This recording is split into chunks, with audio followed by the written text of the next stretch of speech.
Houston. Houston, we have a problem.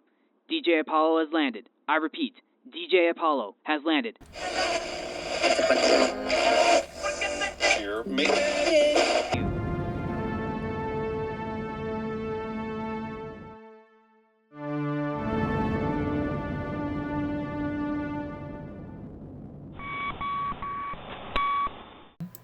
Greetings and salutations. You are listening to the Tales of Music and Film podcast. My name is Christian Taylor, and I personally want to thank you for clicking on today's episode.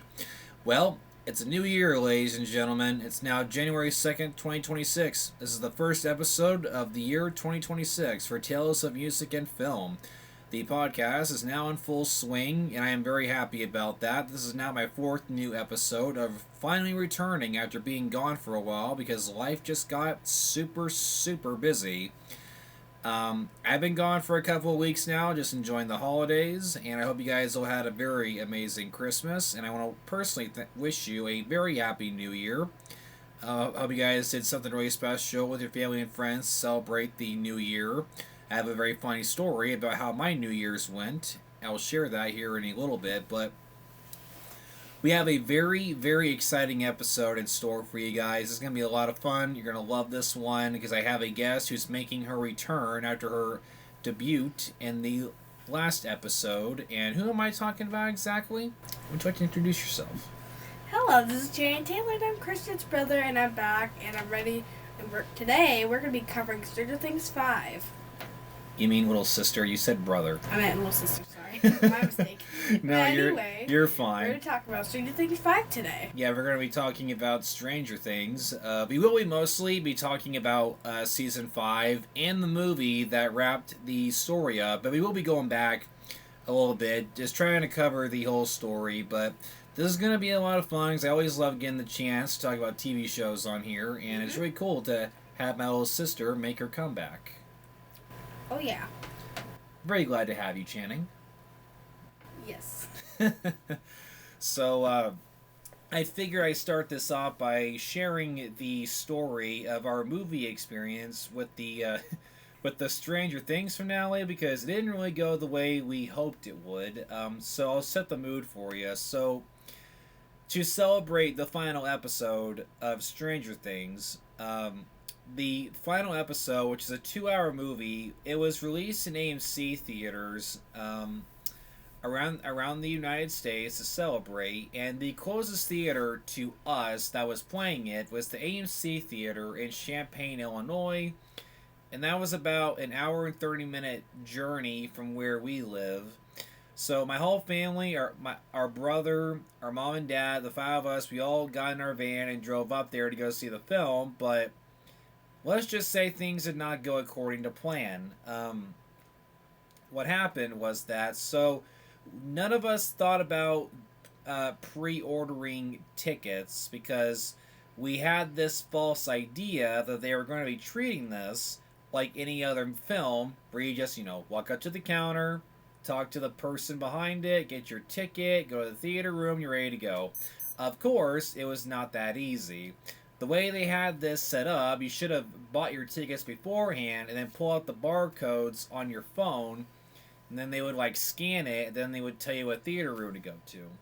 We didn't do that, and we tried buying tickets in the lobby of the theater.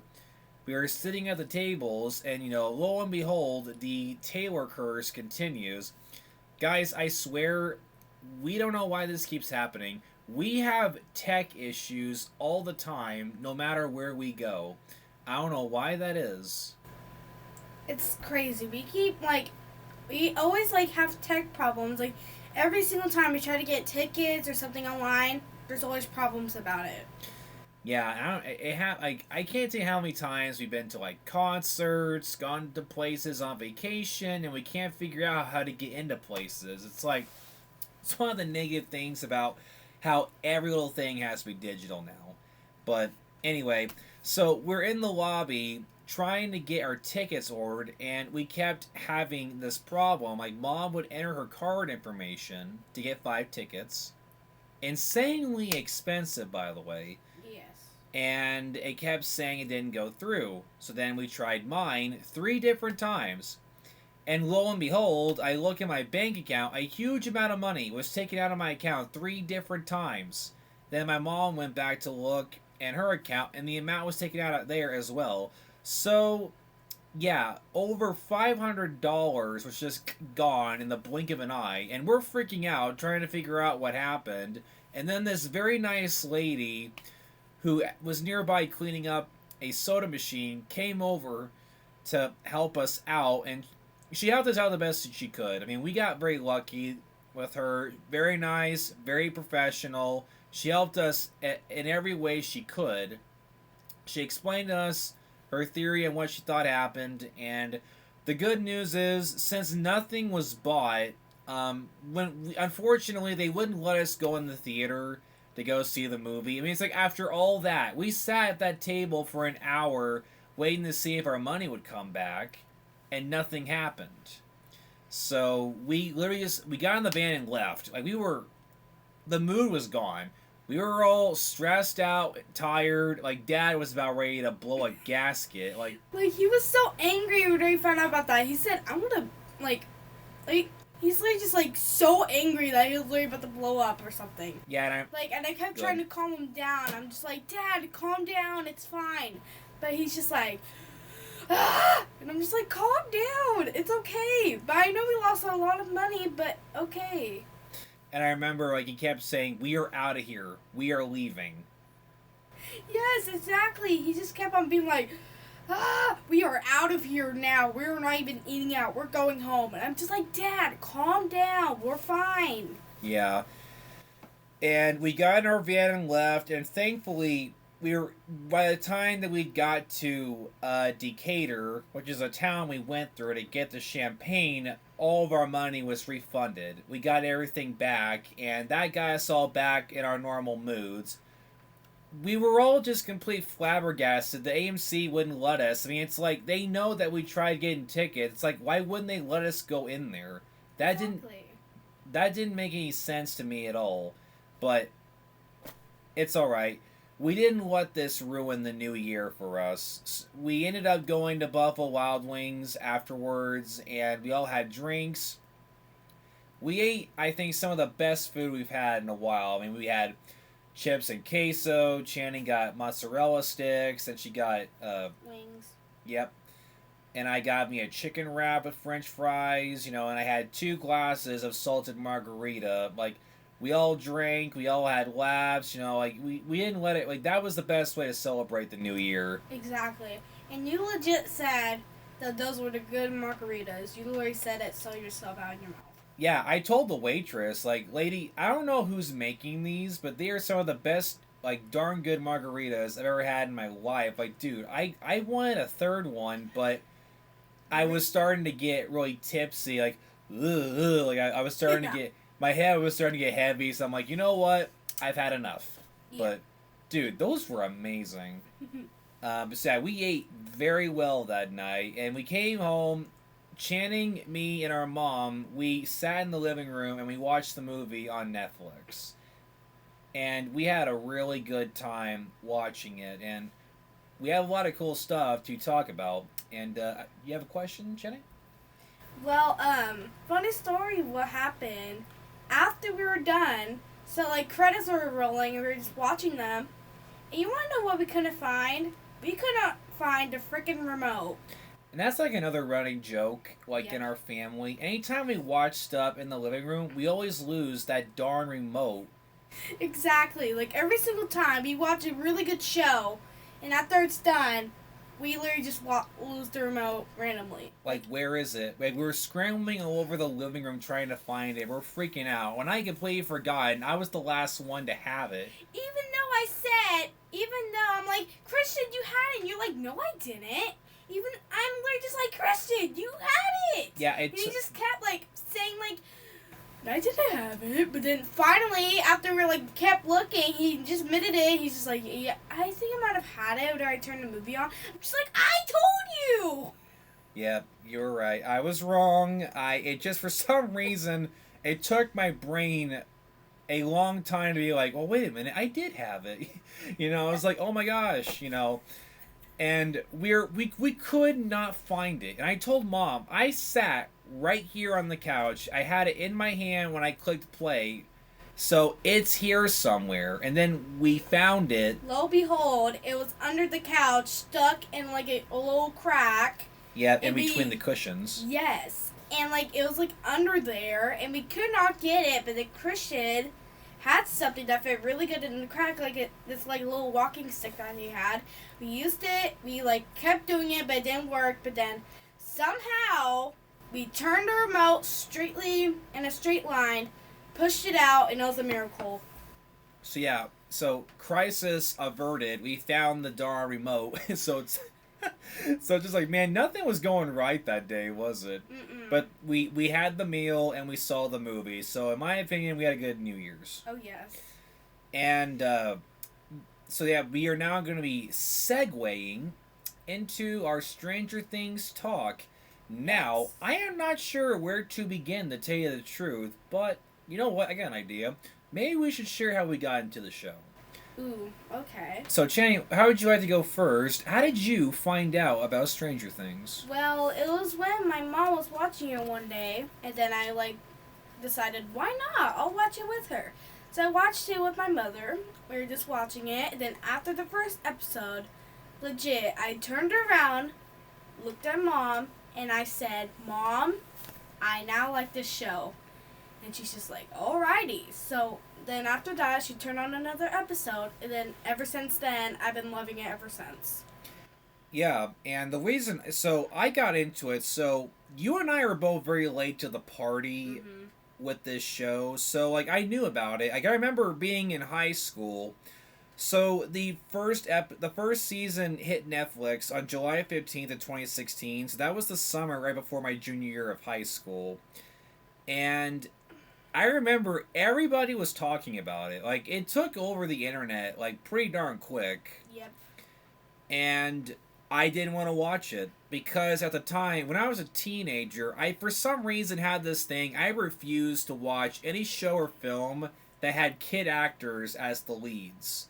Because a lot of times, movies and shows that I've watched that had a main kid character, they always annoyed the heck out of me. I always hated the kid's sidekick, thing they do in films. The only time I liked it was with Indiana Jones and the Temple of Doom with Short Round. That was the only time that I've seen the the child's sidekick thing work. But anything else I saw, I was like, oh my gosh, this kid is so annoying. Get him out. Get this kid out of here. This kid's annoying.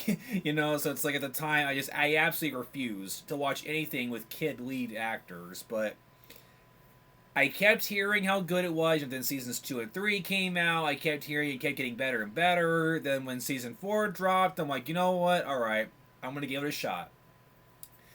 Literally by the first episode, I was hooked. I loved it instantly. The 80s atmosphere. So for anyone who doesn't know, I'm an 80s kid at heart. And it's kind of crazy. I think back, my parents literally raised me like an 80s kid. The first video games I ever played was Pac-Man, Galaga. Those are some of the first games I ever played. I don't know if I ever played Pac-Man, but Galaga I did play a lot, especially in arcades whenever I could.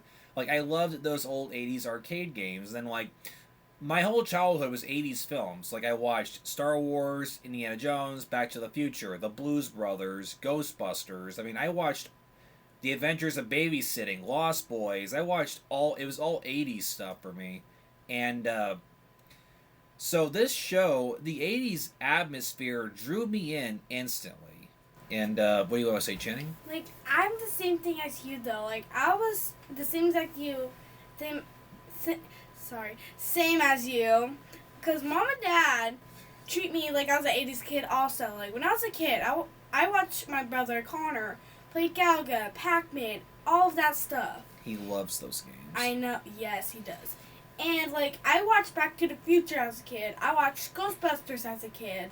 And I just recently saw The Adventures of Babysitting, and it was really good. I liked it, personally. Yeah. And yeah. I'm like the same thing as you. I was treated like an 80s kid. Even though I was born in 2015, I was treated like an 80s kid, honestly. Yeah, it's kind of crazy. I guarantee you nobody in your class is going to know, like, Back to the Future Yes. or any of those other 80s films that you've watched with mom. Like, you're not going to know. They're not, those kids in your class, like, what are you talking about? You know, they're not going to know. Exactly. Like, I even know VHS tapes. Yeah, VHS tapes, yeah. Even I know that. Yeah, if I showed and you. not a lot of kids even know. Like, whenever Christian first showed me, it made a lot of sense to me. Honestly, it did. Well, I remember the first time you saw a VHS. We're getting off track here. We'll tell a quick story, then we'll get back on Stranger Things. Yeah. But I remember we used to have a flea market here in our hometown, and back in late 2023, I was going in there like every weekend to look around. They had a VHS tape section, and their tapes were cheap.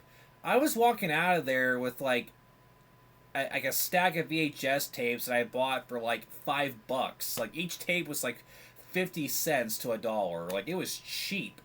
Heck, I remember one time, like unfortunately they closed down shop and the building's been torn down because it was falling apart. It wasn't safe. But anyway, one of the last times I was in there, I struck a deal with this guy.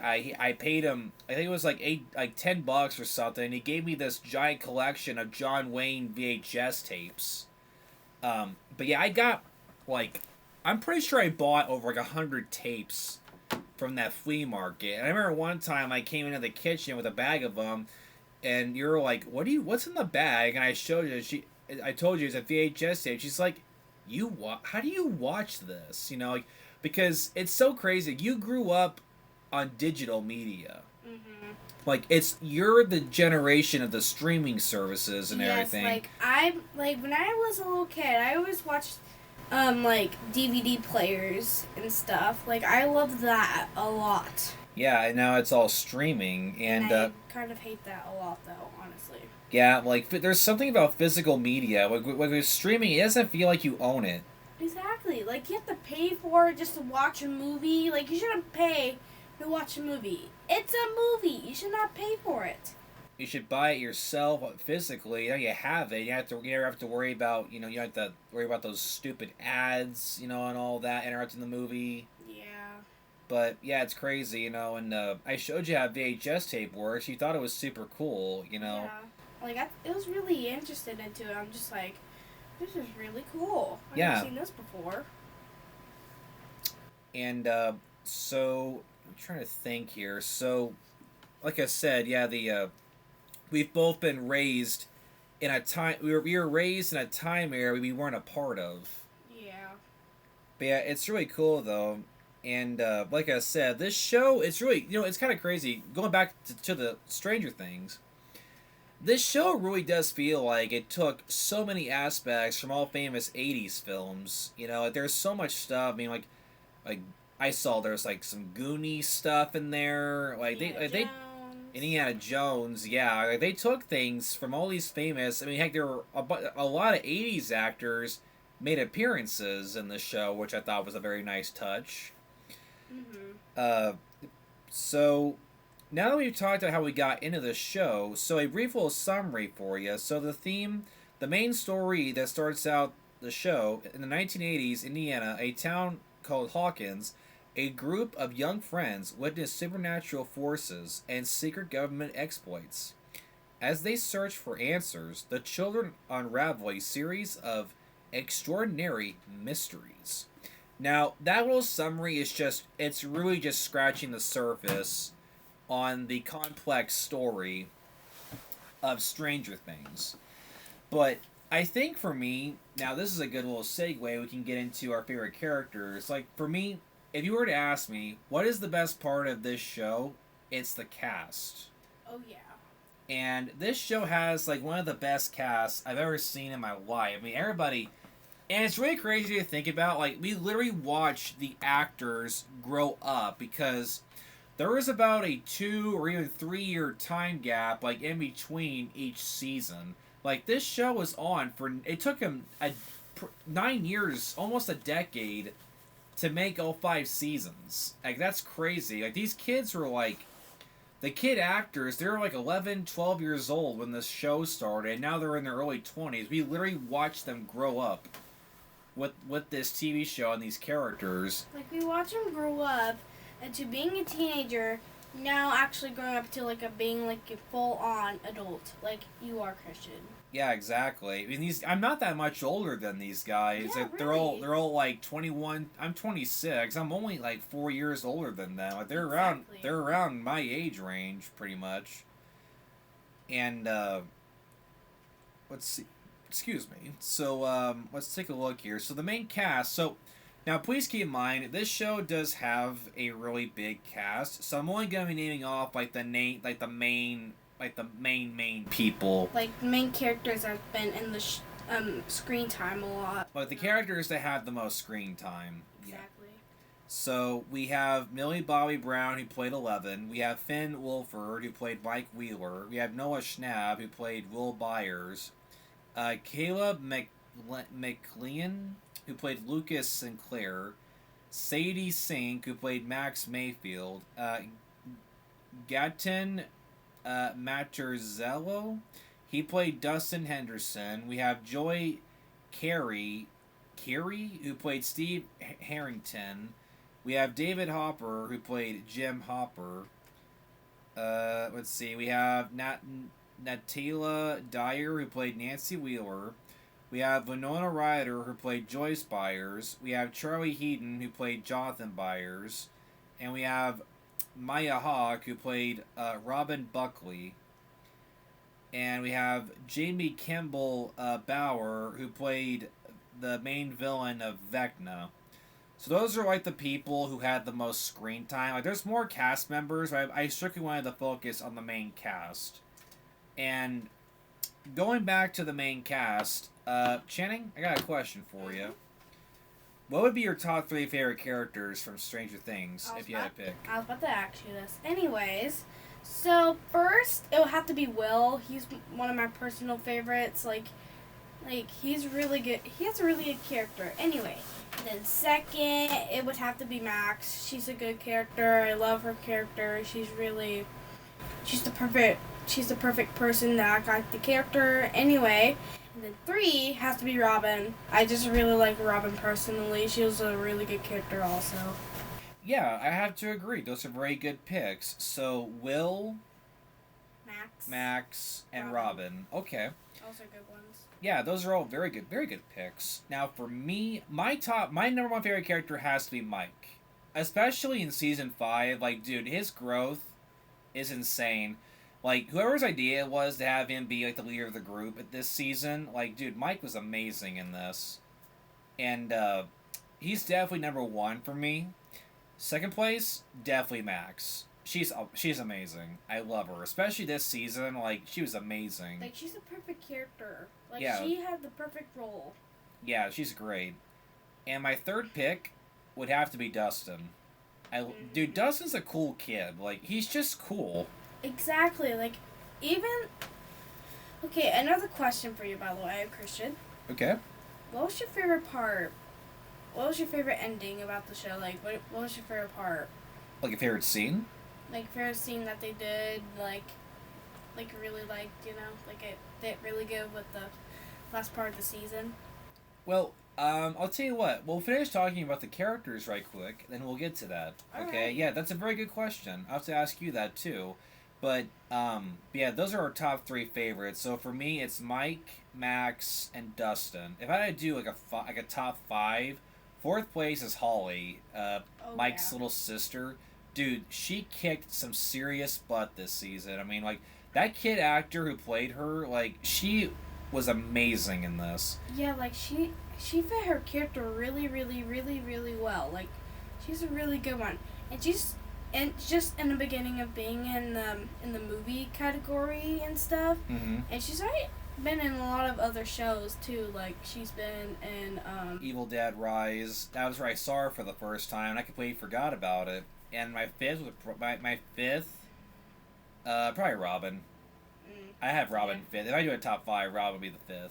But anyway, yeah, like I said, we could spend an entire recording just talking about the main cast. I mean, everybody in this show was so darn perfect. Like, I can't imagine anybody else playing those roles. Like, there was not one bad performance, I don't think. Everybody knocked it out of the park every season. Like, not. And another thing, they'll be known for their characters forever. Like, it'll just click to them forever. Like, every single time somebody sees them, they'll just be like, hey, like, let's just say somebody recognizes Max. They'll be like, hey, you're Max from Stranger Things and stuff. It should be known for, like, for that role, like, forever. Like, for a fact, should be known for it. Yeah, I remember you and I were talking about this. I feel like these actors, for the rest of their careers, I feel like this is going to be the highlight of their careers. I mean, like, I think the roles that they played in this show, that's going to be the role this is going to be the role they're going to be remembered for the rest of their lives. Like, no matter what they do from this point forward, they're always going to be the characters they were in this show, and that's a fact. Yeah, they're never going to be able to escape it. I mean, we see that happen all the time. I mean, Harrison Ford is Indiana Jones. Or Kate Winslet as Rose from Titanic, you know, or Hugh Jackman as Wolverine, you know, I mean, it's like... Or Daniel Radcliffe as Harry Potter. Yeah. Like, everyone will be known for that role, like, forever. Like, forever they'll be known for that role. Yep, for sure. Now, we're going to double back here for a second because you asked a very good question. What is my favorite scene in this? Now, that's going to be a very tough question to answer, but I think for me, my favorite scene might be that final shot of when Mike and the friends were playing that last game of Dungeons and Dragons. So, for anyone who doesn't know, we're going to be getting into spoilers with Season 5 and the movie. The movie ends with it literally ends the way the show started. Mike and his friends playing Dungeons and Dragons at Mike's house in the basement. But instead of Mike and his friends, it's Holly and her friends instead. Yeah, exactly. So the scene, it goes like this. They play one last game, they cry, and they put their lore books back away on the shelf, and they all walk upstairs. Mike's the last one to put his book away. And he opens the door to the basement, and Holly and her friends come running down the stairs to play their game next. And, dude, that shot of Mike watching his sister and her friends play Dungeons and Dragons at that same table that him and his friends sat at for years. Like, he's watching the next generation. You know, the cycle continues, and he just has this smile on his face and walks upstairs and closes the door, and that's the end of the story. That hit me in the feels, like, really hard, you know? Like, I was, like, really did that final shot, and, like, it just, blackness.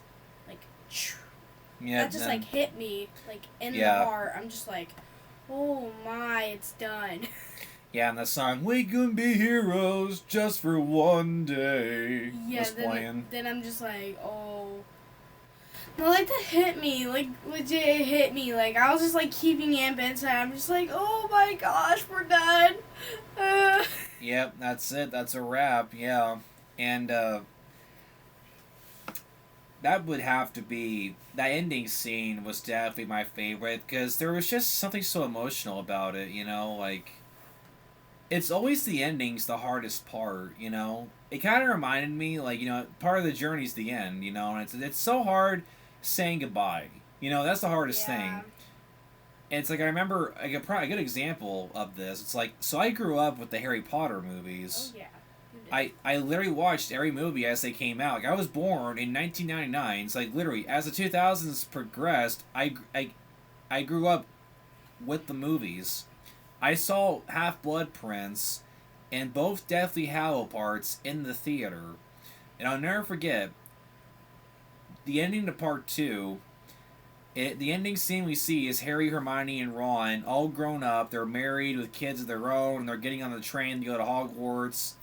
Then it cuts to black, you know, and that final shot of them smiling as their kids leave on the train. And then it cuts to black, and the original Harry Potter theme from the first movie starts playing. And I'm telling you, I wanted to cry.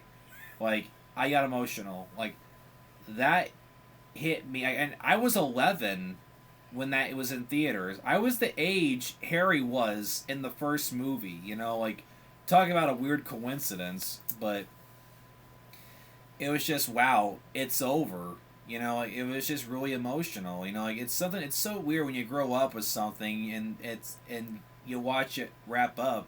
You know, it's really really crazy. Now, what would be your favorite scene then, Channing? The graduation part. Oh, okay. So, Dustin, whatever, Dustin, like, takes that speech, and then, like, he takes his graduation thing off, and it shows that heel, I don't want to say the actual word, but heel fire just shows on his shirt, and then stuff, and it just, like, happens, and I'm just, like, oh, so happy. Like, I loved that part so much. yeah, I really enjoyed that part too. And what's crazy is something happened in that scene that you and I didn't catch until a friend of ours pointed out to us. So we went. So I took Channing to our town coffee shop this morning. Brewing Hope is the name of it. And a friend of ours, her name's Kaylee. She works there, and she's a big Stranger Things fan herself. And she was talking to us, and we were all taking turns talking about what we thought of the Stranger Things finale. And she pointed out to you and me that Dustin did everything that Eddie wanted to do at his graduation. Because remember, in season 4, episode 1, Dustin and him were talking in the lunchroom, and he's telling Dustin what he's going to do at graduation, but Eddie never got to do it because of his tragic death in the season 4 finale. So Dustin honored him by literally doing everything that he wanted, that he was going to do at graduation. But my absolute favorite thing that I did in that scene, he pointed the middle finger at the principal. I loved it. Yeah, loved it. that was epic. He tore his graduation gown off, you know, and everybody started cheering. He flipped off the principal, grabbed his diploma, walked off like the king that he is, you know. That was epic. Like, they couldn't have did that any better if they tried. It was so perfect. Like, he should have had a crown on his head. It was so perfect. Hail the king. Exactly. He should have had a crown right on his head. It was so perfect. Absolutely it was. And it was just so crazy seeing them all graduating. I think it's kind of funny how all the actors are wearing graduation outfits. These actors are all, like, you know, in their 20s, and they have to pretend to like they graduate from high school, you know. It's crazy to think now it's been 8 years since I graduated from high school. That is insane. Channing, I am getting old. I remember you graduating. I remember seeing you up there and graduating. I remember right in my brain. And I also still remember Connor's too, where he graduated. Yeah, his was outside because he graduated in 22 and COVID was still kind of on people's radar, so they wanted to do the graduation outside and not in the gym like they usually do. Yeah. And when I remember my graduation, my favorite thing was that in my class, we had an uneven amount of kids. I was the very last kid to walk out, and I was by myself, and I put sunglasses on. Like, I walked through the door, I look around at everybody, I put my black sunglasses on, and I did the rock and roll symbol with both hands. The entire room just started cheering for me. That was one of the best feelings in the entire world. It literally felt like the finale of a TV show. Like seriously, it was amazing. And I had the AC/DC logo on my graduation cap. And he still has his graduation cap. It's in his room. I'm not even kidding you. I see it. I can see it right now, kind of. Yeah, but yeah, that graduation scene, I could not agree with you more. Very epic indeed. And so now, I think the next thing we should talk about, maybe we should share our opinions on the story as a whole, because it ran for 5 seasons. And so, now the big question is, Channing, what would be your favorite season if you had to pick? That's kind of hard. Honestly, like, I was a very late person. Like, when season 1 came out, I was 1, so I couldn't watch it. Yeah, you would. I was literally like a month old or something. I'm literally like a year old, and like season 1 came out, so I was a very late person. But I started watching it in season 1. Like, I didn't see the first 3 seasons because like I was like. You were a baby. I was like a baby, so I couldn't watch it. But then season 4 came around, and I was like I was like. So let me think. So season 4 came out in 22. That was 4 years ago, so you would have been 6 or 7. So you were almost old enough. You were getting Yeah, there. I was like getting there, and I just watched it for a little bit. And that story, when I told you, like, I turned on my mom, and I was saying, like, I love it. And Yeah, because I remember Yeah. Mom was watching the 4th season, and you were in the living room with her, and you got hooked. Oh, yeah. Now for me, I don't know if I could pick my favorite season either. My favorite season might be season 4. Season 4, man, the writing that season was just so peak. That season had, in my opinion, the best stakes. Like, things got really intense that season. There's something about it, I don't know, just like Especially, like, when the bats started to attack, or whatever them creatures were, I forget. Like, I'm just gonna call them bats. Like, the bats, like, kept going to them and stuff, and, like, it was just, like, it was intense. Like, yeah, It was, like, really intense, you know? and yeah, we actually lose people. Like, I know, like- we lose Like, characters. you lost Eddie. And, you lost Papa, yeah, we Eleven's, lost Papa. yeah, Eleven's very I was really- abusive fake dad I scientist. was really happy about that.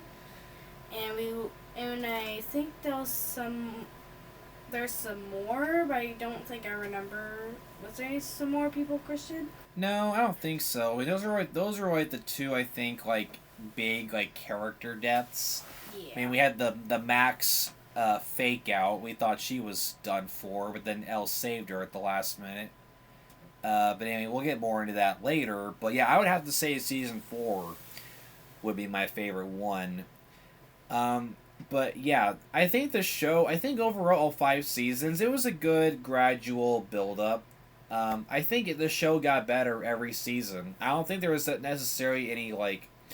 The show definitely did have some bad scenes, in my opinion, especially in season 5.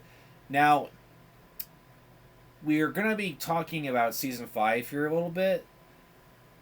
So, I think that season 5 is the weakest season, in my opinion. I think you and I kind of agree on that. Yeah, because like they didn't kill off any people. You see, Channing and I have this common opinion where we feel like season 5 really dropped the ball of trying to set the stakes.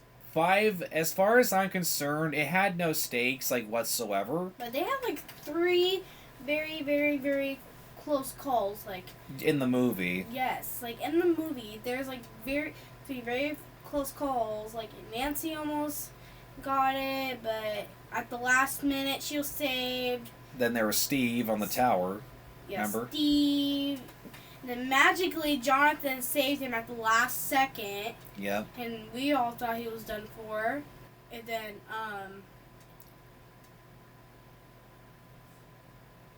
sorry, I forget Oh, the other one. No, you're fine. Oh, well, yeah, there was Steve. There was Nancy. Oh, Dustin. Dustin almost got I couldn't think crushed. his name for a second. Like, he almost got crushed by that spider monster. He almost got crushed, but then literally, somebody, Jumped in and pushed him out of the way before he got stomped on. yeah. I just wish they could have killed off some character. Or, like, any kind of big type of character they should have killed off, you know? Yeah, there was no character. There were 0 deaths. Like, no one died. Like, somebody should have died. Yeah, I mean, Somebody. and then we all thought that the Wheeler, Mike's mom, we all thought she was done for. I legit thought she was going to die. That kitchen scene in episode 3, I think it was, when the house gets attacked. And then, like, whenever she got, like scratched. She got, no, not hard. Chinny. She didn't get scratched. She had her neck sliced Oh, open. yeah, it was her neck. I forget. Like that dog creature, like, got her good. Like, really, Yeah, like, she was real bad. good. Like, she was literally bleeding out. Like, when I saw that, I thought she was cooked. But no, they saved her. I mean, like, there were no big deaths this season. Like, there was massive plot armor on everybody. And it drove you and me just crazy. Like, we didn't lose anybody. And it's like, we're not trying... We don't want, like, a death montage here. It's just, like... The characters never felt like they were in any kind of danger. And it's like, Exactly. it's ridiculous. It's like the Duff brothers who created this show, like, it's been like a running joke throughout the entire series. They're too scared to kill off anybody. Like, I'm gonna say something that I think is gonna be controversial here. I think Max should have died in the season 4 finale. I think that last minute save was really stupid. Because had she had died, it would have set the stakes, like showing how dangerous Vecna is. You know, Exactly. how you don't mess with him. He is a dangerous foe. Like 4 made it clear this guy is scary as heck. Don't mess with him or he will destroy you. He was terrifying in the 4th season. But in 5 they just kind of made him, they really downgraded him. We'll get more into that here in a minute. But that last minute save for Max I thought was stupid. And then in season 5, they literally have like an arc where they literally undo everything that was done to her. Like, she wakes up from her coma and she's just fine. You know, it's like, really? You guys, like, you should have killed her. I think she should have died. That would have set the serious tone, you know? But the fact that you fought so hard to undo it, it's like, why even do it in the first place?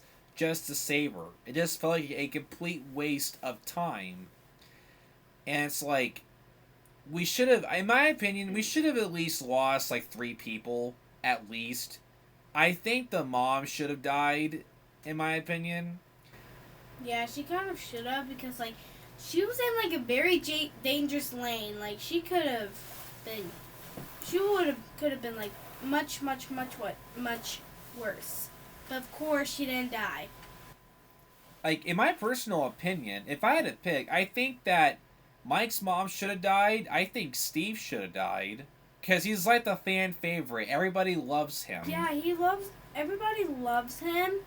But I think the Deborah brothers were too scared to like send him off because everyone would be like, no, not Steve, you know? But like, he's a very popular character. He needs to be killed off. He was a very, very, very popular character. He should have been killed off. I mean, that's the most like unrealistic thing about this season. Like, the amount of situations that they were in, it's like BS that nobody died. Like, really, especially that final battle in the movie. You're like, nobody even got injured. Like, everybody got back safe and sound. The plan went pretty much exactly the way they planned it. Nothing went wrong. Like, really? Like, somebody like should have like at least like broke a finger or like broke a leg or something like that. I mean, it's like everybody got back safe and sound, you know, but, you know, well, not really. I mean, then there's the finale where 11, we don't know 100% this is true or not, but Elle supposedly dies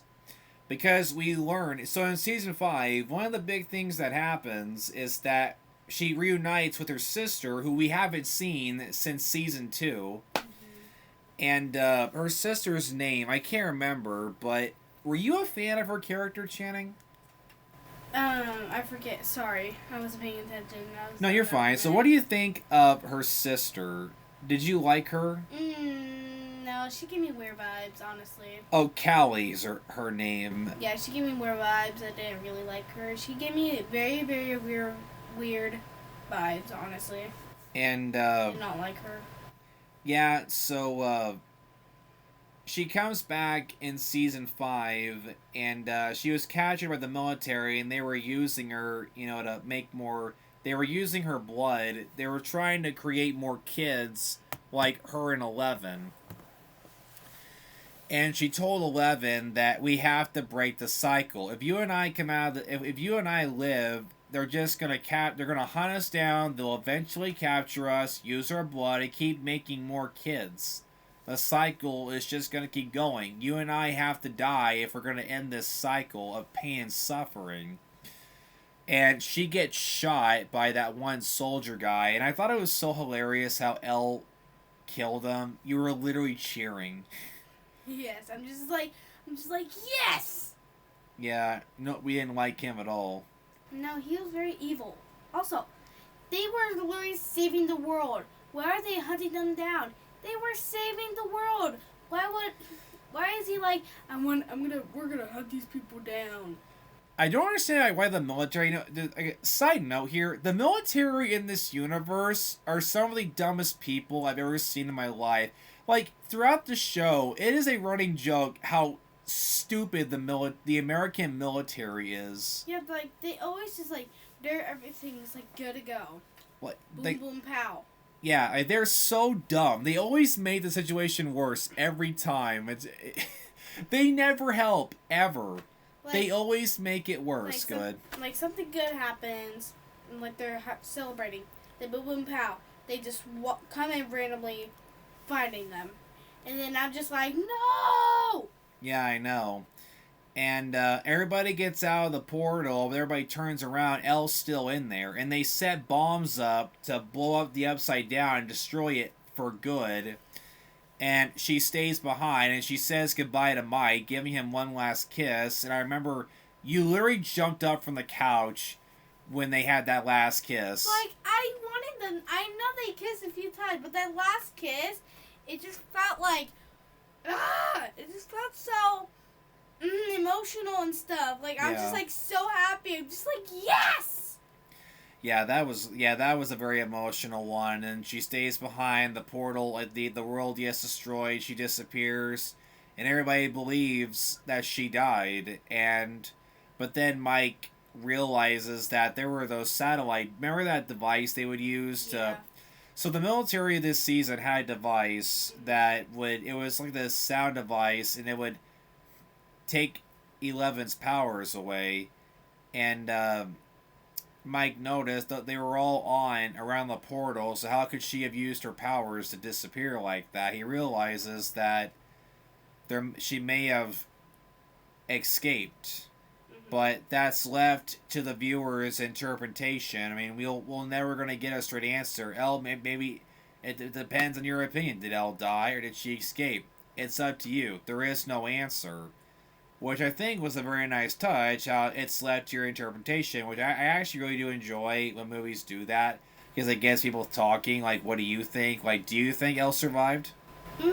Personally, yeah, because, like, them things were on, so they had to, like, done something to make her disappear, you know? Like, Yeah. Like, them things that were on, yeah, it helps me think that, like, she's in a very peaceful place. Like, even at that last part, like, that last part of her and on the screen, like, showed her walking onto a hike, finding a beautiful island with waterfalls. In that village.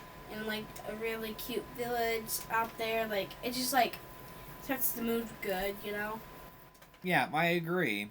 And I thought it was really cool. Mike was telling her story along with, Will, Lucas, and Dustin, and Max, what they were going to be doing afterwards. And, but yeah, it seems that supposedly Elle and her sister both kicked the bucket, unfortunately. And it was really sad, but it just didn't feel enough. I feel like we definitely should have lost at least 2 more people. I really do believe that I think that Steve should have died. Because it's a battle. I mean, there's going to be casualties, but I mean, you and I made our peace with it, We're just happy the show got an ending. Yeah. Because I told you, like, one of the worst feelings ever is when a show gets canceled and we never get that ending. And so you and I are just thankful that this show got an ending. And like, if it never got, like, an ending, it would break the internet. Yeah, people would have been infuriated. This, I think, would be a good time to now ask you, what did you think of the movie's ending? Do you think it did a good job of wrapping everything up? Yeah, kind of. Like, I just wish they would have, like, still have 11 still there, because, like, then 11 and Mike would just, like, be happy, and Mike would have not been sad, and kind of thinking about not going to graduation and stuff. Mm-hmm. Like, if she was just there, then it would have set the mood, Yeah. Like, she needed to be there. She needed to be there so it could set off all the people that graduated. I mean, everyone that graduated. I needed everyone to be there so it could be perfect. But, of course, 11 did not have to be there, but it's fine. Because, like, it's fine. But still. Yeah, and I needed to be there. Sorry. No, you're fine. But for me, I think overall the movie, the finale wrapped everything up. And I will say, it wasn't like a 100% happy ending. I mean, some characters kind of had sad endings. I mean, like, Jonathan and Nancy separated, which I'm still angry about, by the way. That was the other thing I gotta be honest. I hated that the writers separated them. I don't like it. I don't like it at all. It made me very angry. Like, they built this relationship up for 4 seasons. And then when Jonathan's getting ready to propose, oh, now we're ending it? Like, but that's the thing I get in real life, that happens a lot. yeah. But it's like, I don't like the message. I mean, it's like, I watch that. It feels like you're telling me, don't even bother dating, it's not gonna work. Because sometimes it does work, you know? Yeah, exactly. I mean, it was sad. I mean, it's like what? Are you trying to tell us, like, don't even bother dating? It's going to eventually fail. Like, that's the message I get during their breakup scene, in season 5, where they throw the ring away. It's like, did it really have to go down that way? I mean, it's like, why did you even have the relationship in the first place if it was going to end with them breaking up? Their relationship feels pointless to me because of that. But again, I get what they were trying to do, but it just, you put all that work into that relationship and it didn't go anywhere. Like, they should have had them together so, like, they can, like, be happy together and have, like, kids and stuff and have, like, a perfect life. But of course they didn't do that. Like, they separate and stuff, and it's just really sad. Yeah, and Mike lost 11. I mean, it's like, it's so sad. You see, like, we get these small little montage moments showing the characters what they're doing now in present day, because so the show's timeline. So season 1 takes place in 1983. Season 2 takes place in 1984. Season 3 takes place in 1985.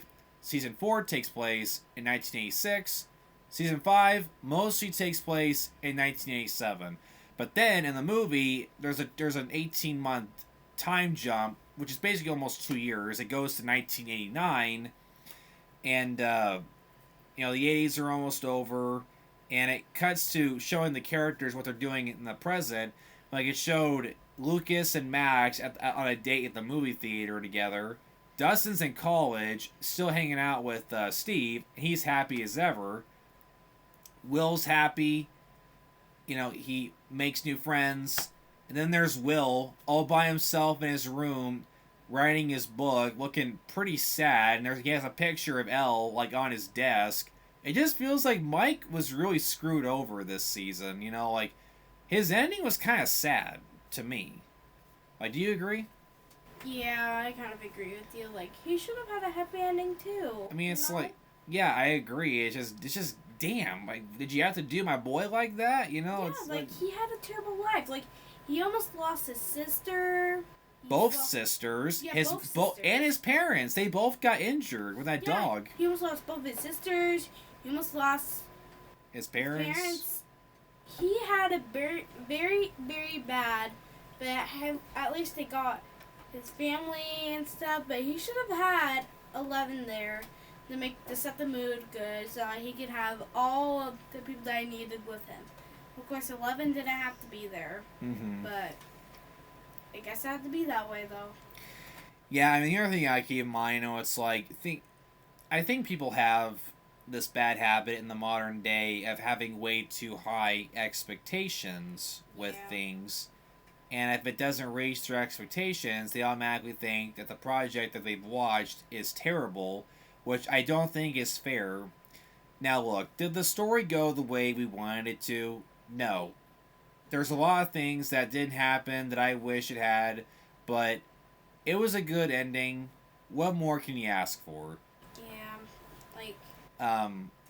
But yeah, I'm just happy we got an ending. And another thing that you were very happy about, I remember, is how you were freaking out when Hopper proposed. Yes. To Joyce. That part so much. Yeah. Like, they're at that restaurant, they're just talking, and he says there's an opening at that in town. Police station. There's Gig. somebody at the police station in town, and then he just like, I forget the character's name. Joyce. Yeah, he proposes to Joyce, and he's just like, Joyce, do you want to marry me? And she's just like, yes, and everyone's just like rejoiced and stuff. Everybody's clapping for him in the restaurant. Yes, and then they just start dancing on that music, and I'm just like, oh. Yeah, that was very good too. So that was good too. It was just great to see Hopper finally get through the trauma of losing his daughter, to that disease, and just to see him happy again. And I think another thing that really drove me crazy, especially with season 5, was that there's like 3 different instances that I could tell you right now of characters going on these like long monologues that felt like they were 30 minutes. Yes. And I think the one that really infuriated both of us was the one with Max and Holly. That long montage of Max and Holly just talking, and Max is just saying, Holly, it's okay. Your necklace is like your power and stuff. And I'm just like, just run and go for the portal. Ah! Yeah, so to explain to you guys what she's talking about. So in season 5, Holly gets kidnapped. So Holly is Mike's little sister, and she had basically no screen time in the previous seasons. We see her a few times, and she's the young one of the family. She was in a high chair. We first see her in season 1. And we see her, she makes a few cameos, but she wasn't really a part of the story. But then season 5 shows up, it puts Holly right in like an elite position. Like she's like, in the spotlight, And she's the first kid. So the main plot of this season is that Vecna needs to kidnap 12 kids who are potentially worthy of having Eleven's powers, and he's going to use their power all together to collide universes together, like the Upside Down and the Earth together. It's a little complicated, but in order to do his evil plan, he needs 12 kids from Hawkins. And the first kid to get kidnapped was Holly. And she gets taken into this memory in Vecna's mind of his family home in the 50s. And she wanders out into the woods after Vecna told her not to. And she finds, lo and behold, Max. Because you find out after the season 4 finale, Max is in a coma. And she's been stuck in Vecna's memories for the past year. And her and Holly team up to figure a way out of the memory that they're stuck in. She's been hiding in this cave nearby the family home, because that's the only place that Vecna will not enter for some reason that we don't know about yet. We eventually find out the reason he would not enter that cave is because there's a bad memory attached to it that he was trying to forget about. And we learn that he got infected with the Mind Flayer because of that bad memory that's connected to that cave. And I really enjoyed the friendship that grew between Holly and Max. I think that was a very special thing. I enjoyed it a lot. And after a few episodes, they finally find a way to get out of the memory, and Max finds a way. She finds the portal that she'll run through, and she'll wake up back in her body. But unfortunately, Holly can't go with her. Because Holly has to find her own way to get back into her body. And Vecna knows that they're escaping. He's literally like full beast mode on his way to go kill both of them right now. We'll kill Max and take Holly back. And Max is like, okay, I'm now going to give you this like 30-minute monologue how you need to find your own way back instead of jumping through the darn portal. It's literally I'm not kidding you guys. It's literally a meme that you can look up. It's hilarious. Like you and I were watching this. Run through the portal. Because he's legit about to come right through your freaking back. And kill ya. I legit thought she was going to get stabbed. That whole monologue, I'm just sitting there waiting for one of his arms to go through her or something. I'm literally just like, Like, you might- No! Like, you might as well play like the Jeopardy music. Do do do. Do do do do do do. Because like they're just talking and stuff. It just keeps going and going and going and going. Even though all you gotta do is just say, Holly, you gotta find your Ole. Your necklace is your power. You got this. And then after that, just run through the portal. Yeah, and exactly. Holly will find your Ole. Yeah, exactly. She should have just done exactly that. But of course, she had to do a 20-minute monologue of just being like, Holly, you got this and stuff. And you're just really, really, really, you're really, really stronger than you think and stuff. And I'm just like, just say, like, Holly, you're strong. Your necklace is your bravery. You can do this. And then just run through.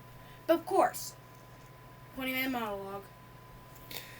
And, yeah, it just felt forever. And there's 2 other instances of this going on, and I'm just like, did the monologues really need to be this long? They were so dragged out, and I'm just like, why? You know, but it wasn't a big deal. It was just annoying more than anything. But, one last thing I will say, and I mentioned this earlier, I feel like Vecna was ruined a little bit this season, because in season 4, they made him this scary threat that you didn't want to mess with, but this season, they really nerfed him.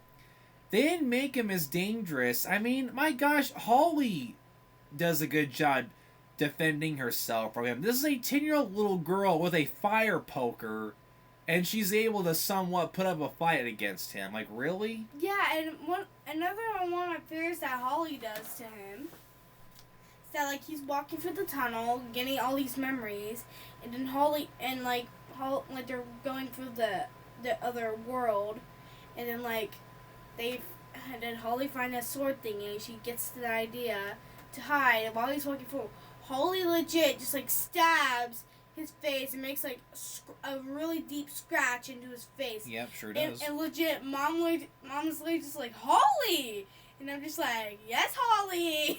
Yeah, Channing, I wanted to teleport into that scene and high five her. Like, I was like, this is a badass right here. Like, this kid's a badass. Just like, yeah. Yeah, just came in swinging. But yeah, that was like, cool. Yeah. She's legit just like, I'm gonna do this with my cup. She's legit just like, swing right inside his face, and I'm just like, yes, Holly. Yeah, that was cool though. But again, well, that was a cool scene. It's just Vecna just seemed extremely nerfed, and like the final battle in the movie with him and 11 are fighting. He barely put up a fight. I mean, 11 beat him, like, pretty darn quick. And we all thought it was too easy. We were expecting him to, like, get back up, be like, you really thought that would defeat me? But no, she beat him. He's laying there dying, and then Joyce walks up with an axe and decapitates him. Yeah. And that's the end of it. Like, it didn't really feel like there was much of a threat. I mean, they beat him pretty darn easy. Like, I wish they would have just done like this. Like, I wish they would have like 11's like pushing him in there, and he just like, do you really think that would do anything? And then they start to attack again and again, and then somehow somebody gets in, sneaks around, and while they're fighting, they just go right in his back, and he's just like, oh. Like, yeah. And just, like, lays down dying, and then Joyce does that then. Mm-hmm. Like, I like that a lot more better than what happened. Yeah, I agree. That sounds better than what we got, but, I mean, still, I mean, it was still kind of cool. It just felt too rushed and easy for our characters. Yeah.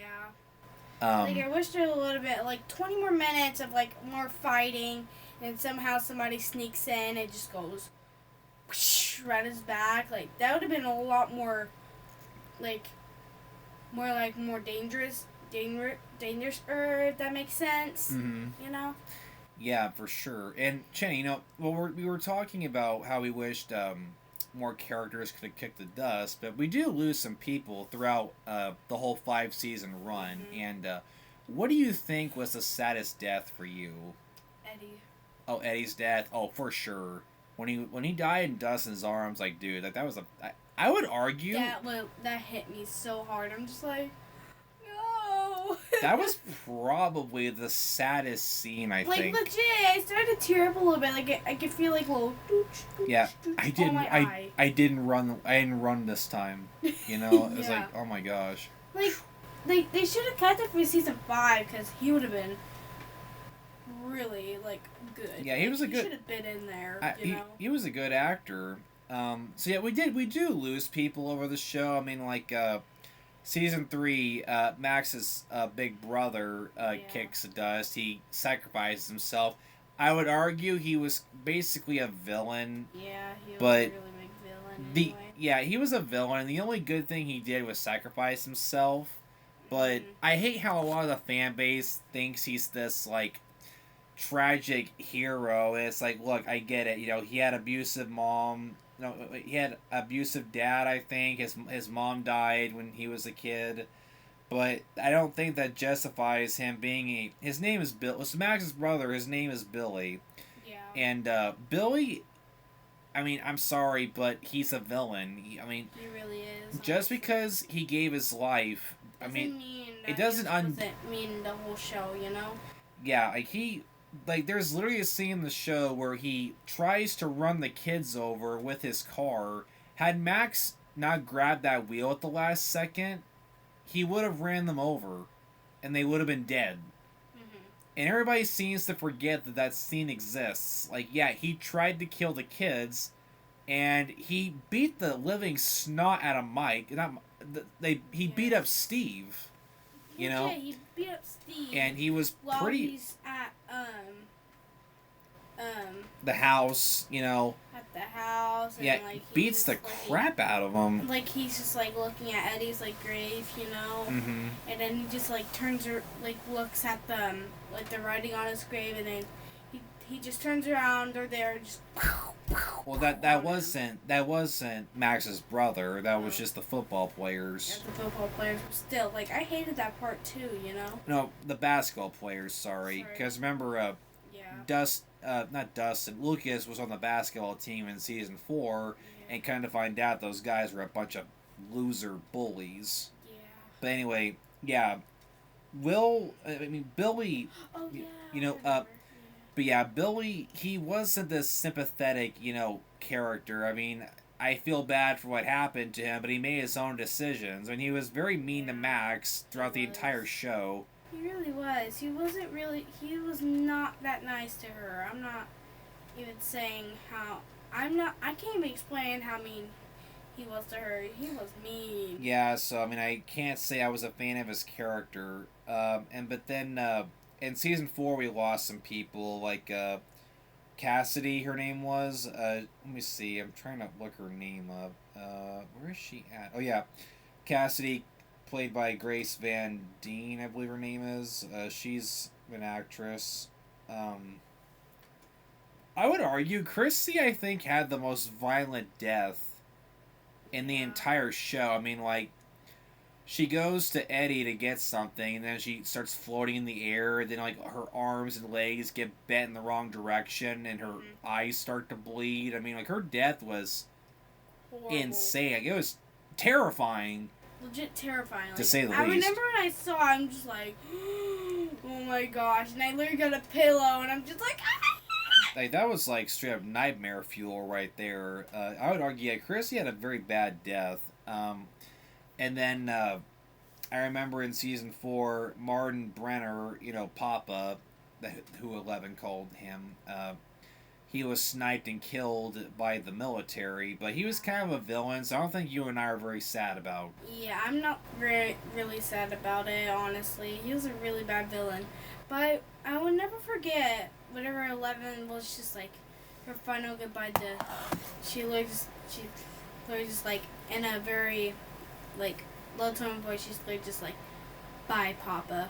And Yeah. I'm just like, oh. Yeah, that was emotional. She still loved him a little bit, even after everything he put her through. I mean, like, separating her from her mother. Her mother is in a very bad mental state because of him. I mean, he caused her a lot of pain and suffering. A lot. Mm-hmm. She never got to have a proper childhood because of him. But yeah, his death was still kind of sad for her. Honestly. But yeah, but 5 we lost we quotations lost 11, but again, it's your interpretation. Exactly. Now, do you think, one last question regarding the show, Chang, do you think the show did a good job with its villains? Oh yeah. So, Definitely. do you have a favorite villain? Vecna. Same. Honestly. Because it's confusing. So, we learned in Season 4 that Vecna was kind of like the mastermind behind the whole thing, even though he doesn't make his first appearance until Season 4. But in the first season, I mean, the main villain, I would argue, was the Upside Down, like, that world. In Season 2, the Mind Flayer, I think, was the main villain, because it was controlling Will. Like, it was still in Will, you know, controlling him and stuff. Season 3, I think the main villain was the Mind Flayer again. Like, remember that giant creature they fought in the mall? Yeah. And Max's brother was possessed, basically. Yeah. And then Seasons 4 and 5, the main villain was Vecna, and you find out he was the one causing all the mayhem in the first 3 seasons. Mm-hmm. But yeah, Vecna was a good villain. I really liked him. Like the fourth season, like, he scared me. Cause, Yeah. like, he was just like, hello. Yeah, he was a very terrifying villain. I just But, like, kind of it's- wish they could have kept that same energy with him in the 5th season. Yeah, but like, he didn't anyway. really scare me in the 5th season. The only part that really scared me was, like, him, like, just like, like, and, like, he's really just, like, scratched up, and he's just looking at Holly in a weird way. He's just like, Yeah, he has had that look in it, like, just that look of, like, you know, just pure, like, evil. and I'm just like, oh my. I wanted to leave the room, go in my bedroom, literally turn on Mickey Mouse Club. I would just be like, la la la la la, happy. They try to drown it out with happy stuff. Yeah. Yeah. Even though it was stuck in my mind, I'm just like, get out of my mind. Yeah. For sure. Like, that guy will haunt your dreams. Yeah, but he doesn't really scare me anymore. Not that I'm not really thinking about it. He doesn't scare me, honestly. But, like, that part, though, that scared me. But now that I'm thinking about it, it's not that bad now. It's not that bad. He's just like an actor. It's not actually happening to you. So, yeah. Yeah. Now, the last question, Jane, that I will ask you before we wrap this up, alright? So you and I we have to give the show an official rating. So we're going to do this rating system. We're going to do this out of 10, okay? So what would you rate Stranger Things out of 10? 9.5. 9.5, huh? Yeah, because, like, 11 and stuff, like, she was a part of it, and also they killed off some, like, characters, but, like, like, it wasn't that good. Like, if 11 was there, then it would have gotten a really good, I would have gave it a 10 out of 10, but 11 just needed to be there, and also, I forget, Mike needed a good ending, too. Even if 11 was there, he needed a good ending. If, like, 11 was there and Mike had a good ending, then it would have been a 10 out of 10. Okay. I think for me, I would give the show as a whole an 8 out of 10. And the reason why I'm giving it an 8, I think it's mostly due to how a little disappointing I think the 5th season was. Had it had higher stakes, had a few characters kick the dust, had Vecna been written a little more how he was in the 4th season as this big, terrifying threat, I probably would have given it a higher rating, like a 9 or a 9.5. But season 5 had a lot of scenes that were extremely long, the monologues. Some characters kind of felt like they were reverted back to how they were in the 1st season, kind of felt made their growth pointless. So yeah, like, no character deaths, the way they wrote some of the characters, long drawn out scenes, and the easy finale. Those are the reasons why I'm going to give it an 8 out of 10. Alrighty, Christian. So those are our official ratings. Yeah, those are our official ratings. And I gotta say though, it's really the end of an era. I have no idea if we're ever gonna see anything like this again. We'll see in the future. We'll see. We might get some good shows in 2026. You never know. Yeah, you never know. Buffy's being revived. There's that.